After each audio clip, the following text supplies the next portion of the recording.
Right, hello, it is I on the first day of the beta, and I'm going to make a video about my thoughts, impressions, good points, bad points, everything in between. Now, first of all, before we get too far into this, this is a beta, which means that inevitably some things are going to change, some things are going to get better, some things might not. And, that's up to Square and Applebot for whether or not this game is going to be truly good. But we have some video here that we can show off in pretty good quality. I just finished streaming roughly about 2 to 3 hours worth. So if you want to go see that, go look over on my Twitch channel. I have uploaded the video, but something of note is just that when choosing about this, the beta itself is a closed beta, meaning that the people who have been chosen got an email with a direct link to download the APK for this game. It is not the same APK probably that will be used in the final version of the game whenever that comes out. And what also is important is that you need a code to access it. You can't just use an APK. So unless somebody does a crack to get in, my impression is that most people just won't be able to, and you'll have to wait until the full release later. But that stuff aside, impressions. So this is day one. Basically, I haven't gotten the full hang of the game yet. I'm not sure about everything here that is going to be good. Live streaming from my phone was kind of okay. Not the best. I chose my phone for a very logical reason. So if you are going to go check my Twitch content to see gameplay footage and hear some commentary and whatnot, please remember that the reason I chose from my phone is because I wasn't certain if this would work on emulators yet. I've had problems in the past where new Square Enix games just won't load properly on emulator, and if that's the case, I would essentially lock myself out the beta completely. And since that's not what I wanted, I really just decided to simply put it on my phone where I know it would work and live stream directly from my phone, and that left for some not great audio and not great video quality. Not much I can do about that. That's just kind of the way it is. Thankfully, did get some footage out of it, and we'll do some more direct recordings like this video because that's where this comes from. This is specifically off of taken, like, recorded while playing on my device. So this I can still get some good quality looking video if it wasn't just for the fact that the video recording size is a little bit wonky, which is why the cropping is so weird. Again, trying to do this in a relatively good way, but it is a little bit. So yeah, thoughts about this. I have to say that I ended up playing roughly about 4 hours today of this. It is to be said that I think this game is pretty enjoyable off at least the first 4 hours. I'm definitely not going to say that it is perfect in any means because it simply isn't. It does have some things I like. It is essentially a sectional based system of like parts of Final Fantasy VII, parts of First Soldier, and parts of Crisis Core in the actual beta, plus missions and some upgrading stuff. And that's essentially what we have gotten access to at this point in the beta. There's also gacha, but there is no like actual spending at this point. So anything that people are getting is directly from here. When you start the game, there's actually, I think, 4 different graphical options to make it possible to run on multiple devices. And as you can see in the field, you have this style of graphics, whereas in combat, it more resembles FF7 Remake. And as for the gacha-based elements, gacha is a character and weapon-based gacha system with I believe... No, it was sorry, it's a weapon and character costume gacha, which weapons and costumes do carry with them certain abilities that do make your characters better. All right, now the rate of getting the 5-star equipment out of the system is listed as 7.5%. Now, with that being said, like weapon-based gachas are pretty much synonymous with needing multiple copies of the weapon, and from my early impressions, I wasn't super big on the gacha because it does how do I say this? I didn't have really good luck. As more and more characters come into it, it felt generally more difficult, but it does have certain systems. Like, it does seem to already have a pity system called the stamp system, where when you do a pull, you get a certain number of stamps towards your card, and when you get to enough, you get a free Subway sub sandwich for people from North America, or people who eat from Subway back when they had those sub cards. Basically, there is a kind of pity-based system that is accessible on the worst case scenario, which I don't know how likely or unlikely it is. You would need a total of 12, which would be about 36k. Each multi-pull is about 3,000 of the crystals or in-game currency that is required. That so far hasn't seemed like super impossible or super slow, but at the same time, it does feel like your regular gacha out there. This doesn't feel incredibly generous. It doesn't feel super amazing at this point in time. I did feel like over those 4 hours that it was a fair amount of work to get the resources to do my next pull, and I was getting to points where I was like, okay, my characters are feeling a little bit underpowered. Is this just because I haven't gotten this yet? I haven't gotten a 5-star weapon. I haven't gotten multiple 5-star weapons. I'm not really sure how to upgrade yet. So that was another thing. Just general tutorialization and gameplay. The combat in it can be set towards manual, semi-manual, or auto. And at first I was having fun doing the manual stuff, and as the game started to open up, the difficulty did spike, especially around healing and keeping your characters healed, which felt really difficult for me, at least not being super practiced or super in the know about how the game works yet, or how to maybe necessarily heal my characters more effectively or anything like that. So I did feel like I was starting to rely just on hitting auto, because auto was doing things so efficiently and so fast. I kind of wish that there was a little bit of a power amplifier if you were doing things manually to kind of keep up. Maybe it requires more practice. Again, first day, first 4 hours, hard to say if I'm just bad at the game or if it really is that complicated of a system. Over the weekend, over the next few days, I will have more time to play this and figure out whether or not it is that. But if it is the case that auto just is so much more efficient, I feel like it's eventually just going to become another auto game, and it is kind of fun to switch between characters. You can do that by tapping on the character. There's kind of like a little fade in, fade out as you switch over characters.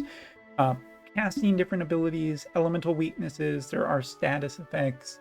All of that stuff is generally nice. The character models in-game look really good on my phone, which is a Poco... Uh-oh. You ever have this moment where you just don't remember what your actual phone is? It is an Oppo Reno 7A, so you can check that out. Figure out how that compares to your current device, and we'll kind of give you an idea. Although again, as I said, there were multiple graphic options. I think it was running about the middle one. If you had, like, this is something that, I'm not gonna lie, I would absolutely love to have this on a Steam version, because the Steam version I think would be just generally more, just better to play and everything like that. Again, the gameplay is in different like sections and missions. Some are just story based with combat in there, some are just story based, and some are more like this where you have exploration and bosses. So far I've seen bosses such as the Airbuster, the twin Tomahawk guys from Crisis Core, Ifrit from Crisis Core, and last but not least, I said the Airbuster or the Guard Scorpion, but both of those are ones that I have seen in there. I'm just about to switch this video file over to another one that I have up downloading right now. It's a little bit bigger, but I've been able to do it while we're doing this. Overall, I like this game. It's generally pretty fun so far. If nothing else, I'm going to say that I like the graphics of it doesn't really bother me too much, the mix of styles between these two, because I like the field one being as it is, because it reminds me of original FF7, and obviously this is using assets from Remake, which looked great, so I'm totally okay with it. Now, let's just bring up this other one. So this one is from the very, very start of the game, where you get this little introduction battle against Sephiroth. Pretty cool, tutorializing you about how this is. But yeah, what was I saying? Graphic style, I generally like it. I think it looks good and runs good so far. Did run into a few hiccups with actual video playback. Crisis Core, when you start Crisis Core, it plays the initial Zack on the train cutscene from Crisis Core. Wasn't sure if they were using the voices from Reunion or the OG PSP version, but kind of interesting both ways. Either way, if someone can let me know about that, if you find out, no, or I'll do the research. Fine.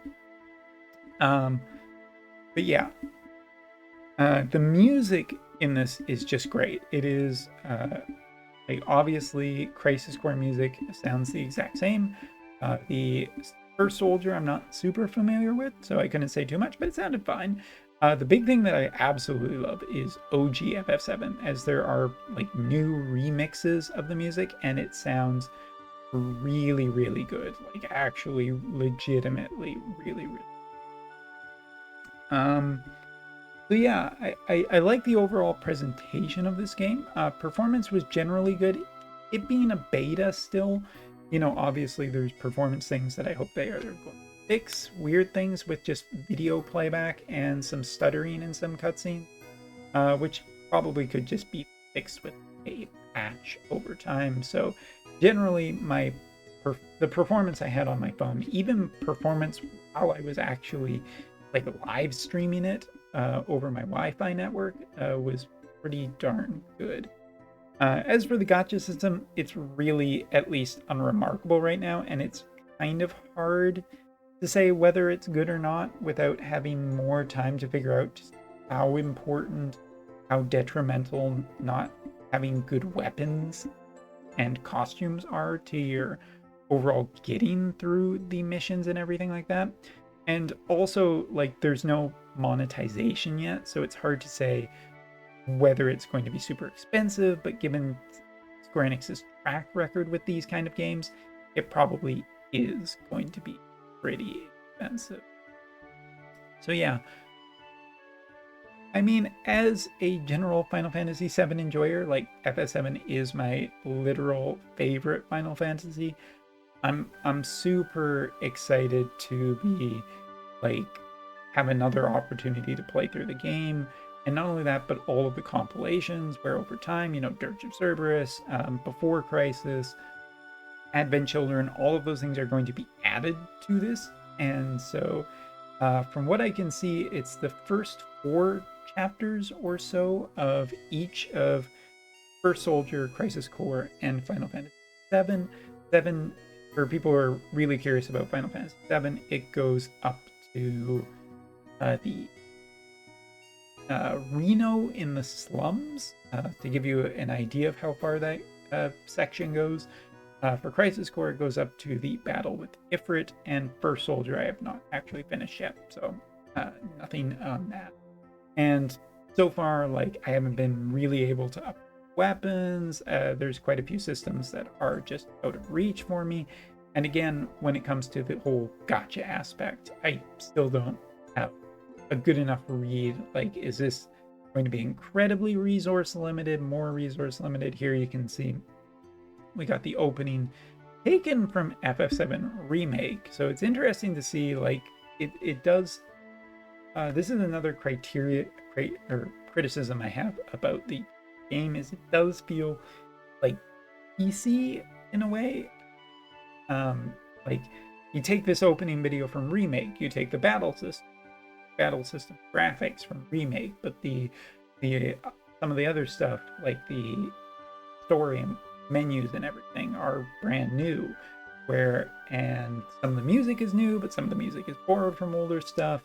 And you have some of the fights, but you also have a little bit of original content in there where you're talking with each of the Avalanche members during FF7. Like, it's very, very helter-skelter, almost Frankenstein's monster, where some of the stuff is coming from.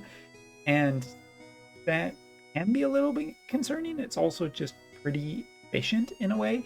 And interestingly, I find it kind of interesting because the whole way that this game is made, like using a whole bunch of assets from FF7 Remake, there's a couple of monsters in here that are not from necessarily anything that I know yet. Like, there's the gacha system actually has a fully modeled Iron Giant, which was not in FF7 Intergrade at all, or FF7 Remake.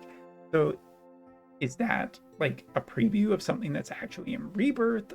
Are they using that? Is it original for this game? I don't really know. So I'll close this out by just talking about the developer for this game, which I did a little research and I found out that it is the developer for this game is Applebot, who is not Gumi, just for FFBE people out there, which is kind of nice and refreshing, but they are the developers of Nier Reincarnation, which is not particularly a game I liked, as I found that game to be incredibly auto-based and just didn't really like the way that the gacha system went. So yeah, whole can of worms here about whether or not this game is going to be good or not, and I don't think I don't have a good answer right now.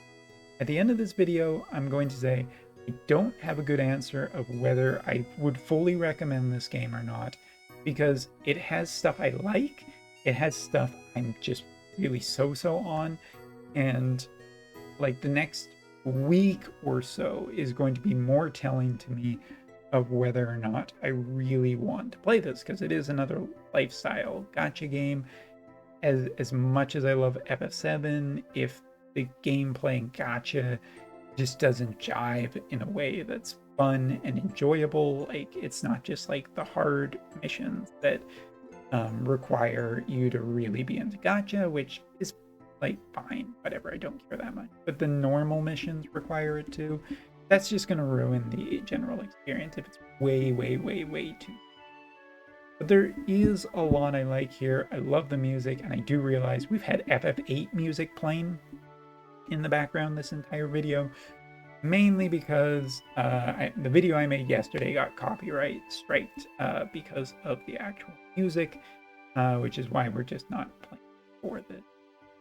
But the music is actually great. I really enjoy it. I hope somebody releases a lot of these remixes in different places for people to listen to, because they are great, just like FF7 Remake and Intergrade music was. So I think I've talked about enough about this. Really just need more time with the game to figure out whether I like it or not. But hopefully this was a nice little first peek at the actual gameplay.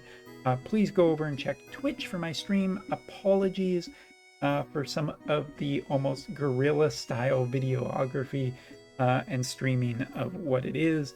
When the full game is out, I'll be able to install it on an emulator, which will just generally make for a much better, more enjoyable streaming performance. And have better microphones and just better technology to capture it.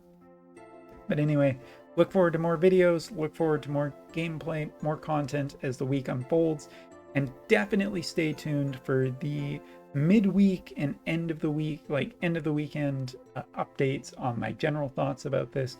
And you know what, with the feedback that we're going to give these, hopefully it's enough to really make game better. So thanks so much for watching. Take care. Have a great weekend. See you later.